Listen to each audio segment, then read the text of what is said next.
Hello everyone, welcome to King Quest. ख्याल है, उम्मीद करता हूँ सब फिट होंगे, एनर्जेटिक होंगे। एक न्यू वीडियो, एक न्यू कंसेप्ट में आपके सामने हाजिर हैं। ऐसी पिछली वीडियो में हमने पढ़ा था अबाउट चार्ल्स लॉ, जिसमें हमने चार्ल्स लॉ को काफी डिटेल में डिस्कस किया था, स्पेशली इसकी graphical representation and absolute temperature, उसको हमने काफी डिटेल में इसको डिस्कस किया था। आज की वीडियो में हमने पढ़ना है गैलूसिक लॉ के हवाले से।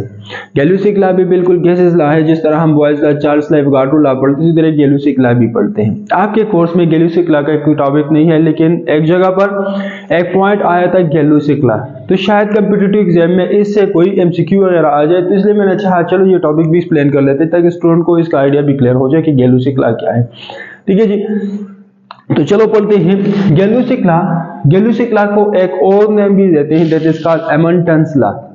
एमंटन्स लॉ भी कहते हैं, एमंटन्स लॉ। गैलूसिक लॉ की स्टेटमेंट ये है, एट कांस्टेंट वॉल्यूम, वॉल्यूम हमारे पास क्या होगा, कांस्टेंट होगा। The pressure of a fixed mass of a gas is directly proportional to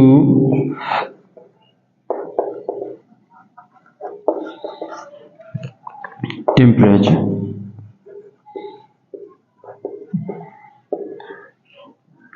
मैंने लिखा है एट कांस्टेंट वॉल्यूम, वॉल्यूम हमारे पास क्या होगा, कांस्टेंट होगा। ये आप लोगों ने याद रखना है। इससे पहले हमने सब में वॉल्यूम जो था वो चार्ल्स लॉ में टेम्परेचर को डायरेक्टली प्रोपोर्शन था, बॉयल्स लॉ में प्रेशर को इनवर्सली प्रोपोर्शन था, एंड एवोगाड्रो लॉ में हमारे पास नंबर ऑफ मॉलिक्यूल्स को डायरेक्टली प्रोपोर्शन था। लेकिन यहाँ पर हमने वॉल्यूम कांस्टेंट लेना है। वॉल्यूम कांस्टेंट होगा कौन सी चीज, प्रेशर एंड टेम्परेचर एक दूसरे को डायरेक्टली प्रोपोर्शन होगा। लेकिन यहाँ पर गैस का मास क्या होगा, फिक्स होगा। जितने भी हमने लॉज पढ़े सब में गैस का मास क्या होगा, फिक्स होगा। चलो इसको और भी एक्सप्लेन करते हैं। मैथमेटिकली हम इसको इस तरह लिख सकते हैं, pressure is directly proportion to temperature. Pressure और टेम्परेचर एक दूसरे को क्या है, डायरेक्टली प्रोपोर्शन है। या आप इस तरह लिख सकते हैं, pressure is equal to Kt, क्या है, प्रोपोर्शनलिटी कांस्टेंट। आप इस तरह लिख सकते हैं, P/T इज इक्वल टू क्या। ये भी गैलूसिक लॉ की एक दूसरा स्टेटमेंट है कि the ratio of pressure to temperature at constant volume that will always be constant. उसकी वैल्यू हमेशा क्या आएगी, कांस्टेंट आएगी। ठीक है जी, देखिए अगर हमारे पास एक कंटेनर है और उस कंटेनर में हमारे पास क्या है, गैस है। जो भी गैस है, गैस ए है, उसका एक फिक्स्ड मास है, सही, वॉल्यूम भी फिक्स्ड है। वही कंटेनर है, वही वॉल्यूम है, वही गैस है, उसका वही मास है, दोनों में कोई भी चेंज नहीं। चेंज क्या है, चेंज है टेम्परेचर का। फॉर एग्जाम्पल यहाँ पर टेम्परेचर है 30 डिग्री सेंटीग्रेड एंड यहाँ पर टेम्परेचर क्या है, 40 डिग्री सेंटीग्रेड। सिर्फ स्टेट में चेंज है। इसको हम क्या कहते हैं, फॉर एग्जांपल इनिशियल स्टेट कहते हैं। अगर आपको याद है तो हम इसको इनिशियल स्टेट या स्टेट 1 कहते हैं, एंड इसको क्या कहते हैं, फाइनल स्टेट या स्टेट 2 कहते हैं। यहाँ पर जो हमारे पास प्रेशर होगा वो P1 होगा, टेम्परेचर T1 होगा, वॉल्यूम हमारे पास कांस्टेंट है। सेम यहाँ पर टेम्परेचर T2 होगा, प्रेशर हमारे पास P2 होगा। अब देखिए, अगर यहाँ पर हमारे पास 30 डिग्री सेंटीग्रेड है तो मेरे पास एक खास किस्म का प्रेशर होगा इस गैस का। ये जो गैस है, ये गैस पार्टिकल्स क्या करेंगे, कोलाइड करेंगे एक दूसरे के साथ। प्रेशर को हमने डिटेल में एक्सप्लेन किया था। प्रेशर क्या है, the force applied per unit area. एक एरिया है, इस एरिया पर मैं कितने जोर से फोर्स लगा रहा हूं। अगर ज्यादा फोर्स लगा रहा हूं तो यहाँ पर प्रेशर क्या होगा, ज्यादा होगा। सही है। अगर कम लगा रहा हूं तो प्रेशर हमारे पास क्या होगा, कम होगा। तो हम कहेंगे कि प्रेशर जो है, अगर गैस पार्टिकल ज्यादा कोलाइड करेंगे तो प्रेशर ज्यादा होगा। ज्यादा कब कोलाइड करेंगे, जब टेम्परेचर उसका क्या होगा, ज्यादा होगा।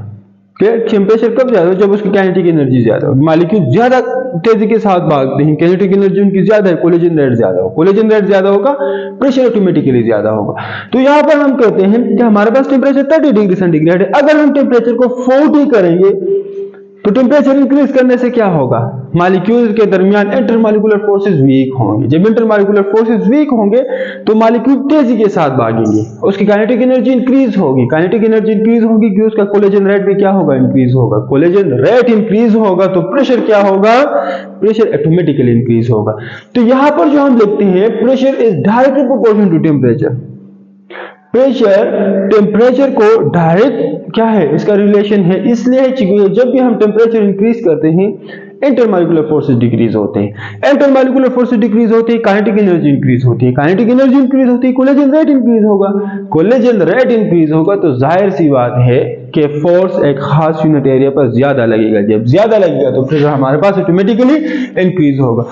तो गैलोसिक लॉ कह रहा है अगर आपके पास वॉल्यूम क्या है, फिक्स्ड है, उसका मास भी आपके पास फिक्स्ड है, लेकिन हम अगर टेम्परेचर चेंज करें, इंक्रीज करें तो हमारे पास क्या होगा, हमारे पास प्रेशर इंक्रीज होगा। अगर टेम्परेचर को डिक्रीज करेंगे, टेम्परेचर डिक्रीज करने से इंटरमॉलिक्यूलर फोर्सेस क्या होते हैं, इंक्रीज होते हैं। मॉलिक्यूल एक दूसरे के करीब आते हैं। जब इंटरमॉलिक्यूलर फोर्सेस इंक्रीज होते हैं तो कोलिजन रेट डिक्रीज होगा। कोलिजन रेट डिक्रीज होगा तो प्रेशर ऑटोमेटिकली क्या होगा, डिक्रीज होगा।